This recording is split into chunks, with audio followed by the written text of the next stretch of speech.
मिरजमध्ये नशेच्या गोळ्यांची विक्री करणाऱ्या टोळीवर महात्मा गांधी चौक पोलिसांची मोठी कारवाई। 1.72 लाखाचा साठा जप्त।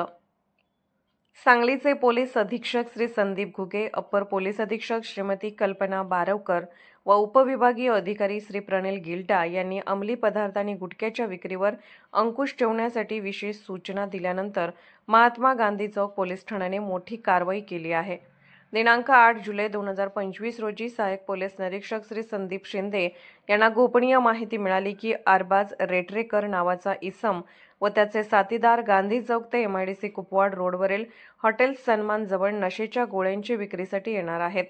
त्यानुसार पोलीस उपनिरीक्षक पूनम पाटील यांच्या नेतृत्वाखाली पथकाने सहाय्यक आयुक्त श्रीमती जयश्री सौदत्ती यांच्यासह सापळा रचून 4 संशयितांना ताब्यात घेतले।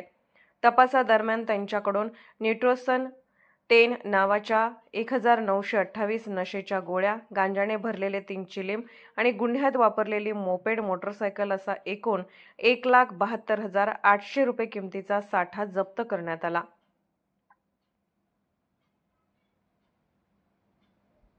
अटकेत आलेल्या आरोपींची नावे पुढीलप्रमाणे: अरबाज उर्फ इब्राहिम रेटरेकर वय 21, अब्दुल रजाक शेख वय 20, उमर फराज राजू शेख वय 32, एक अल्पवयीन बालक। तपासात समोर आले आहे की आरोपी या गोळ्या मिरज परिसरात चढ्या दराने विकत होते। विशेष म्हणजे आरोपी क्रमांक 3 उमर फराज शेख याचे स्वतःचे वैद्यकीय दुकान असल्याची माहिती समोर आली आहे। या प्रकरणाचा तपास पोलीस उपनिरीक्षक पूनम पाटील करत आहेत। अशा स्पष्ट बेधडक बातम्यांसाठी आमच्या आवाज 24 न्यूज चॅनलला लाईक, शेअर आणि सबस्क्राईब करा।